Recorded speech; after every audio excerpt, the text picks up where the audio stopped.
तो बहन जरा यहाँ का रास्ता बताओगी? भैया बहन तू और वो भी इस हालत में? अरे क्या हुआ और ऐसे रो क्यों रही है? अरे क्या हालत बना रखी है तूने अपनी? भैया कुछ भी ठीक नहीं है।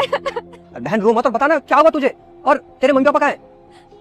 पापा का अचानक से देहांत हो गया। वो पापा के चले जाने के बाद मम्मी को सदमा लगा और वो भी हमें छोड़ के चली गई। उसके बाद भैया भाभी ने अपना रंग दिखाने शुरू किया। उन्होंने चालाकी से मुझसे सारी प्रॉपर्टी पे साइन करा लिया, सारी प्रॉपर्टी अपने नाम करवा ली और सारी प्रॉपर्टी बेच के फौरन चले गए मुझे यहाँ अकेला छोड़ के। मैं यहाँ पे बस अपने हालातों से लड़ रही हूँ। उन्होंने मेरी पढ़ाई भी छुड़वा दी। अब बस अपना पेट पालने के लिए इधर उधर भटकती रहती हूँ। सब कुछ खत्म हो गया भैया। अरे बहन अगर इतना सब कुछ हो गया तो मुझे फोन तो करना चाहिए था, तूने फोन भी नहीं किया मुझे। क्या बताती भैया मैं आपको, जब मेरे अपनों ने मेरा साथ नहीं दिया तो मैं आपको क्या ही बोलती। और वैसे भी मेरे पास आपका नंबर नहीं था, वो फोन वगैरह सब कुछ वहीं रह गया। अरे माना कि तेरे पास मेरा नंबर नहीं था तो कम से कम मेरे घर आ जाती, मेरे घर पे बोलती तू तो कोई ना कोई तो मुझे बता ही देता कि तेरी ये हालत हो गई है। अरे माना कि मैं तेरा मुंह बोला भाई हूँ, लेकिन भाई तो हूँ और एक भाई होने के नाते मेरा फर्ज बनता है कि मैं तेरी मदद करूँ। मैं वो टाइम कभी नहीं भूल सकता जब तेरे मम्मी पापा ने मेरी मदद की थी, लेकिन अब बस तुझे काम करने की कोई जरूरत नहीं है, तू मेरे साथ चल।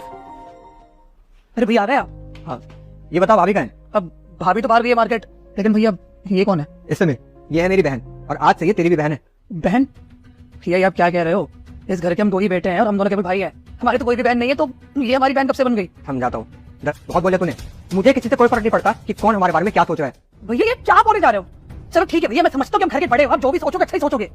भैया कल को राखी आएगी, हाँ रक्षाबंधन के दिन की लड़की मुंह खोल के बोल देगी कि भैया मुझे इतना बड़ा गिफ्ट चाहिए, आप दोगे? और भैया कल को शादी के लिए बोलेगी, आपको तो अच्छे से पता है ना, आपकी तो शादी हो गई है, शादी में भैया कितना खर्चा होता है। भैया पहले आपको मेरी शादी करवानी है और आप इतने पैसे अफोर्ड नहीं कर सकते, मैं अच्छे से जानता हूँ। तो भैया भलाई इसी में कि इस लड़की को अपने घर में मत रखो। चुप कर समझा, अगर तेरे को कुछ नहीं करना तो मत कर, घर में खाली ऐसे बैठा रहे। लेकिन मैं अपनी बहन को रक्षाबंधन पे गिफ्ट भी दूंगा और उसकी शादी भी करवाऊंगा। ये कोई ऐसी वैसी लड़की नहीं, समझा? और अगर कोई कुछ कहता भी ना तो बोलने दो उसे। मैं एक लड़की को अपनी बहन बना के घर में लेके आया हूँ, कोई गलत काम नहीं कर रहा हूँ मैं। और रही बात इसकी, इसको जानता भी कौन है?